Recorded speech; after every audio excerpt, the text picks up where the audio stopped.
ओम नमः सिद्धम। बच्चों, एक कहानी सुनाते हैं। एक महिला थी, उसे बहुत गुस्सा आता था।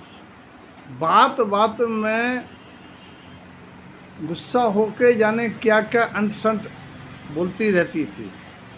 उसके नेचर से परिवार मोहल्ला सब लोग परेशान थे। एक दिन एक संत उधर आए। महिला ने कहा, महाराज मैं बहुत परेशान हूँ, मुझे बहुत गुस्सा आता है, कुछ हमें ऐसा मंत्र दवा दे दीजिए ताकि हमारी गुस्सा कम हो जाए। साधु ने कहा, कोई बात नहीं, मैं तुम्हें एक शीशी देता हूँ, उसको मुंह में लगा लिया करो और उसका जो दवाई है वो पीती रहा करो जो तुम्हें गुस्सा आए। महिला को गुस्सा आया, उसने साधु के द्वारा दी हुई दवा की शीशी मुंह में लगा ली और उसमें दवा क्या थी, पानी था। वो पानी मुंह में भरे और साधु ने कहा था दवा मुंह में भरे रहना।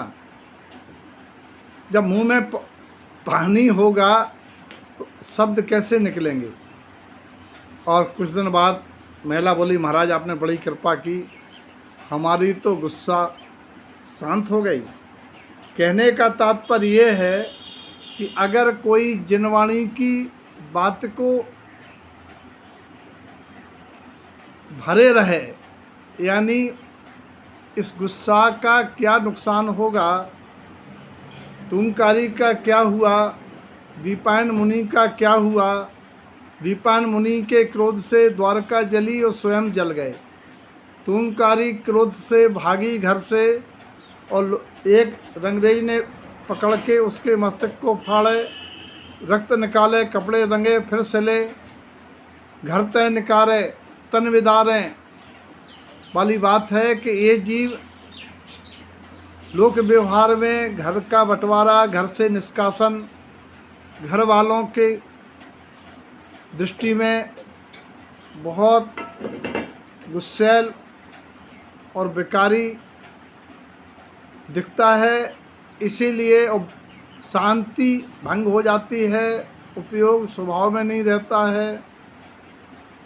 पानी की दवा ये बतलाती है कि जीव अगर जिनवाणी के सिद्धांतों को अपने अंदर प्रवेश कर ले तो क्रोध कसाय पर शमन होगा। उसके सहायक कारण है मौन ले लेना, क्योंकि क्रोध जहाँ तन को दुर्बल करता है वहीं मन को भी दुर्बल करता है और कथनचित धन की भी क्षीणता का कारण बनता है और जन से भी दूरी बनती है।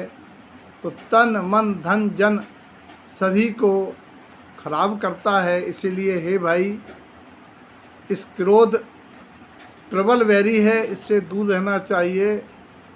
प्रीति खत्म हो जाती है, प्रेम नष्ट हो जाता है, लोग क्रोधी से बात नहीं करना चाहते हैं और ऐसे क्रोधी बाल बच्चों का शादी संबंध भी बहुत कठिन हो जाता है। लोग कहते वो लड़की वो लड़का, अरे बड़ा गुस्सैल है भाई, मेरी ज़िंदगी को, मेरे घर को, मेरे परिवार को नरक कर देगा, सामाजिक प्रतिष्ठा नहीं रहती।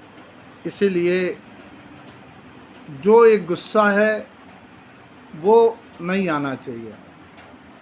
बोले कैसे नहीं आना चाहिए, मुनियों को आ जाती है। अरे भाई, जिनवाणी में गुस्सा की 4 क्वालिटी बताई हैं, 4 भेद बताए हैं, अनंतबंदी, अप्रतिख्यारमण, प्रतिख्यारमण और संजुलन। गृहस्थों का तो अनंतबंदी क्रोध नहीं होना चाहिए, मतलब अन्यायपूर्वक नहीं होना चाहिए, मनमाफिक ना होने पर नहीं होना चाहिए और क्रोध के कारणभूत लाल मिर्च वगैरह चटपटे भोजन नहीं करना चाहिए। तो ये थोड़ा सावधानी संभाल करें। और सही उपाय तो क्रोध शमन का है वस्तु स्वरूप का सिद्धांत, जो वस्तु जैसी है उसको वैसा जानना। अब हम कांटे पर क्रोध करें कांटा चुभ जाता है। अरे कांटे का स्वभाव है। तो जिसका जो स्वभाव है वो जान लेने से अपने अनुभवों के आधार पर अगर आप बच के निकल जाएंगे, सहनशीलता, विवेक और धैर्य पूर्वक जीवन जिएंगे, तो आप क्रोध से बच सकते हैं। आपका पारिवारिक जीवन सुखमय हो सकता है। सभी के जीवन में क्षमा गुण आवे, क्रोध गुण समन हो, ऐसी मंगल भावना।